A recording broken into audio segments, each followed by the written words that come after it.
Hi, welcome back my Florida Garden Escape channel. I'm happy to have you all here. If you're new here, welcome. Today we're going to be going over composting and getting to the grimy work of doing composting. Now we're going to go over what you should be adding in your compost pile, how long it should take for your compost pile to really break down. We'll also go over the things you should and shouldn't be doing in your compost.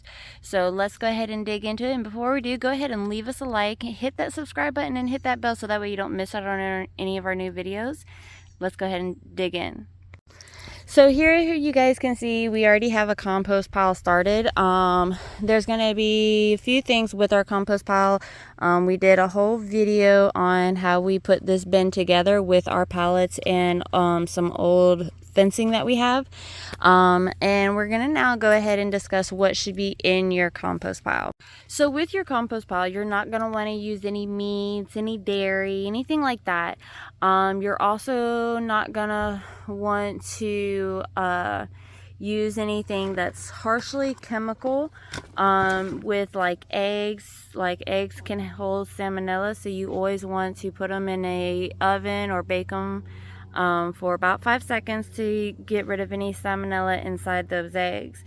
Now you're going to want to make sure you add your greens, your whites, your browns, and then your kitchen scraps like your watermelon peels, your potato peelings, any bad potatoes, things like that. You don't want to have too much acids being added into your compost because acids aren't really a good thing. Now you can go through and add weeds like I've done here. Throwing the weeds into the compost pile. I'll even throw in a couple of boxes here. We even throw in grass clippings and a few wood logs to really help bury it. We'll also even add some mulch in there too. Now one thing I like to add in there is I use a bucket in our kitchen to collect our kitchen scraps, as you can see here. And then I take these kitchen scraps and I dump them into here, and then what I'll do is I'll cover it with mulch so that way it's not open to any critters. Now you can also add coffee grounds to your compost, and it's going to help add nitrogen along with banana peels and things like that. And another thing I like to do is I like to add I'll rinse my bucket out and use the water and the leftover compost that's in the bucket that I get cleaned out. I'll pour it back onto my plants. So that way my plants have something, fertilizer going into them. Because it's a great fertilizer, and compost doesn't burn your plants ever. It can never harm the plants in any form or fashion. It only helps the plants. But now that I've dumped the compost into here, and we use newspaper clippings, we use boxes, watermelons, bananas, all of that good stuff is going to help really bring nutrients into the soil. And now what I'm going to go do is get a good bucket full of mulch and throw it on top of here so that way it covers it up so no critters get into it. So let's go get that mulch.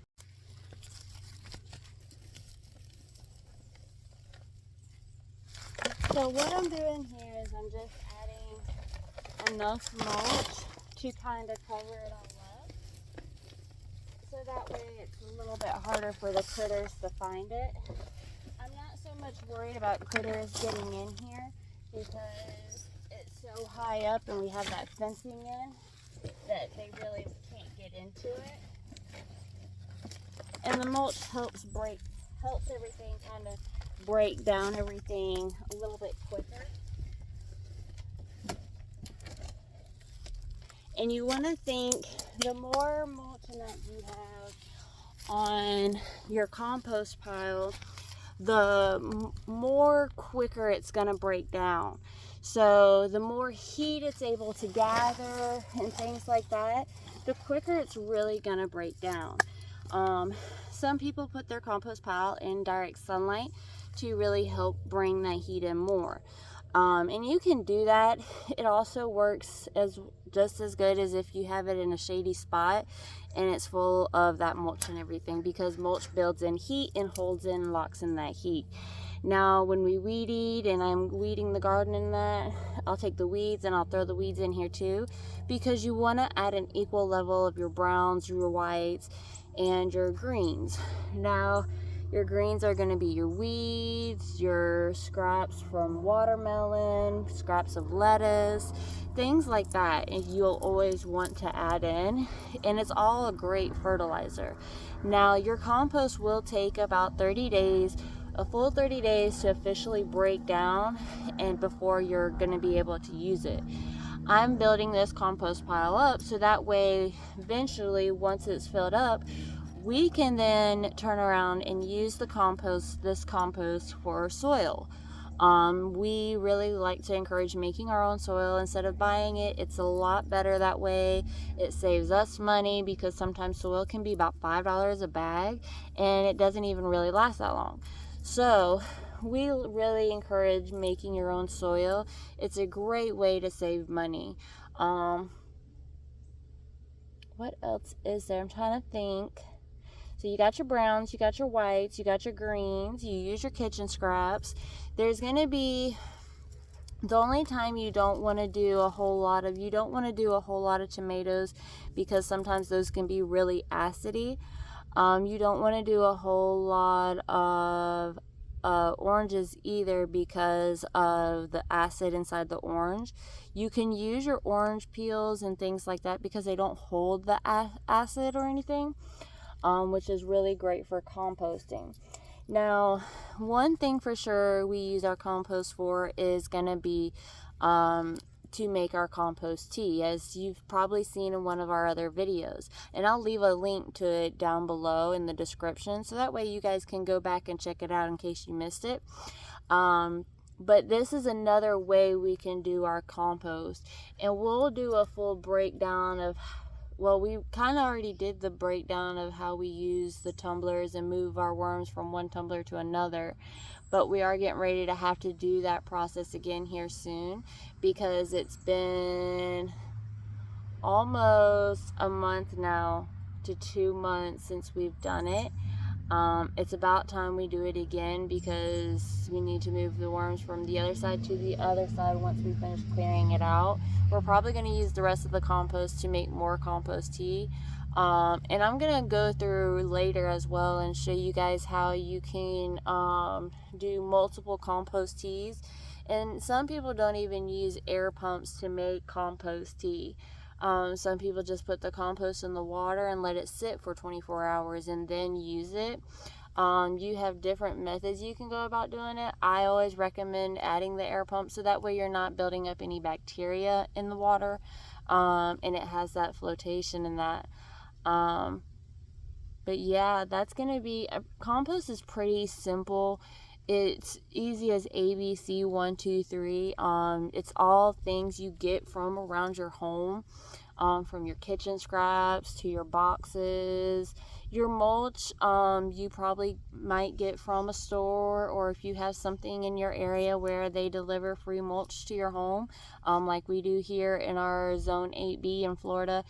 We have, through our city area, we can fill a form out and submit it to get free mulch delivered to our home. And then I let that mulch sit for a good while before we do use it. That mulch pile has been there for several months. People have worried about it bringing in rats or snakes. It hasn't brought anything of that. It's been a good distance out in the yard, so it's not really by any big buildings or anything. We're not really in the city. We're really out here in the country. We own about 1.5 acres of property, so we have plenty of room space. So we don't really worry too much of that. Some people were concerned about, well, what if your compost is smelling? We add wood ash into our compost to help dwindle down that smell and to help bring in more nitrogen into the compost, along with diluting down that smell, because compost, let's be honest, it can stink. Like, especially your kitchen scraps, they can definitely stink over time. But adding all this will help dwindle that down. You'll still have the stench here and there, but it's not as bad as you would think. But we're gonna go ahead and let this sit for 30 days. We'll do a whole video coming back to it later. I'll show you what it looks like after it's fully break down, but this is just only the beginning. So I'll see you guys next month to do the review of our compost. Bye for now. Deuces. Welcome back, my Florida Garden Escape. So it's been close to 30 days since we did our composting, and we added the compost here into our big compost pile.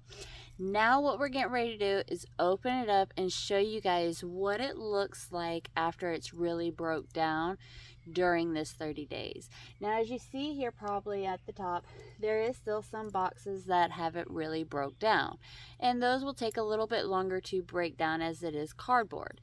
But not to worry, it's still good for your compost pile. Now let's go ahead and open this up and take a look how everything's broke down. Let's go ahead and rake through some of this. And I'm just mixing it up here, moving some of this that hasn't really broke down to the top. And as you can see, as I'm moving it, it's really thick, it's black, it's really broke down here really well. And this at the top is just stuff that's hasn't fully broke down yet. But as you can see, as we move it all around, it's definitely broke down. The ground is pretty much black.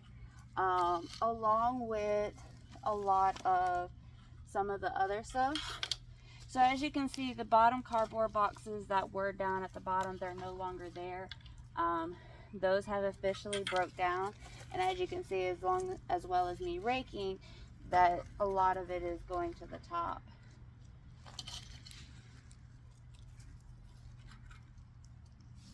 All right, there we go. We've definitely raked some back up to the top. I'm gonna go ahead and take you guys off this tripod and bring you in for a closer look. All right, now as you guys see here, we got a lot of broke down, but the ground is definitely wet since we've had some rain. As you can see, the ground is definitely a dark color.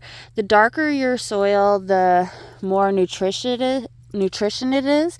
And as you can see, it's got a lot of mulch that's been added to it. It's definitely all broke down. You're not finding any of the compost that we've thrown in here. You can definitely see how it is a fully darker color now compared to what it used to be. Everything that's food wise has already pretty much broke down. The worms that went from the ground up through the compost has really done their work. And as you can see, we even have clumps of the black soil in a clump, which is really great to see. This is eventually going to be a great compost pile, soil pile for us to use in our plants, to get them transplanted in that. So everything's looking good here. To be honest with you guys, it's definitely broke down a lot. Now what I like to do, and as you can see as I'm digging through here, it's definitely gotten darker. It's definitely holding a lot of nutrition value, a lot of food source for our plants when we go to use it. So it's definitely looking great. I'm not finding any any food compost that's been put in here in our composting. So that's definitely one great thing to see here. Now that you guys have had a really close look at the compost to see the color of that soil, as you guys can see, it's definitely black and gold and great to use. Once this officially breaks down, we'll start to use it as our soil to make new soil to use as a transplanter, because we like to take our seedlings from the seedling tray that are in the small little blocks to bigger pots to help them get bigger, because I don't like putting the plants in the ground when they're still really small seedlings. I like to do it when they're a little bit bigger, and that's what those pots help us do and conquer. So eventually we'll be able to use this in our soil making to transplant more plants and things like that. And if you guys look too here, oh, that shouldn't be in there. You can see down here, that there really is no more cardboard down at the bottom, because we laid cardboard down at the bottom to help with the composting part. Now, what we'll do at a later time is because we'll have to build another pen like this for a secondary compost pile. I like to have two to rotate through, so that way during the time one's breaking down, I'll be able to use from another pile, which is really great. It's just like our process with our tumblers. We transplant our worms from one tumbler to another tumbler every few months, so that way we can use the compost soil and worm poop that's in those tumblers for our soil as well. And it's been a great nutrition help. Another thing that we use the tumbler compost soil that's in the tumblers, because it holds the worm poop as well, is we like to use it for our worm tea. Now, on occasion, sometimes babies will get left behind in one tumbler, but I take those out as I get the compost out of it, and I'll kind of do another full video tour on how we go about moving it from one to another. But this is just the main basic thing of how we go about doing our big compost pile, because this is one beneficiary of gardening, of farming, of homesteading, whatever it is that you are doing. Instead of spending $5 to $10 to $12 on a bag of soil, sometimes $40 if you're getting multiple, it's always great to do your own soil. It's money saving. You use things that you have around your own place, whether it be with boxes, home kitchen scraps. And like I mentioned before, guys, your home kitchen scraps should concur of your fruits and veggies that you're not eating or that go bad. You never want to use any raw meats, any cooked meats, no dairy, nothing like that. You can put in your potato peelings, bad potatoes, all that, and it's great to use to add into your compost pile. Because it breaks down those nutritions, and when you get worms in that compost pile, it even adds that worm poop into the compost pile. That's really a great fertilizer. Now, one thing with compost, and I'm sure I've said this so many times to you guys, but it's something I cannot express more to you, is that compost itself, if you're putting it on the plants, you don't really have to ever worry about frying the plant from too much fertilizer, damaging the plant, because it's all natural sedatives. And you're not going to get a negative response from this compost, which is really freaking great if you ask me. Because sometimes with fertilizers that you get in store, and that you can end up burning the plant if it's applied wrong or applied too much. And one way to avoid frying a plant with fertilizer is by doing the compost tea, in my opinion. It's a really great source, and then after you use the compost to make the tea, you can reuse that compost as a potting soil for plants, which is also great too, because our compost also holds eggshells, and those eggshells hold fertilizer and nutrients to our plants for quite some time. So it's another great source. But I enjoy having you guys here. Thanks for sticking around for our composting video. I can't wait to see you guys again soon for when we build our secondary compost bin like this one, so that way you get a full guide of how we built it. Thanks again, guys. Don't forget to hit that like down below, subscribe to our channel, and hit that bell. And until next time, guys, deuces.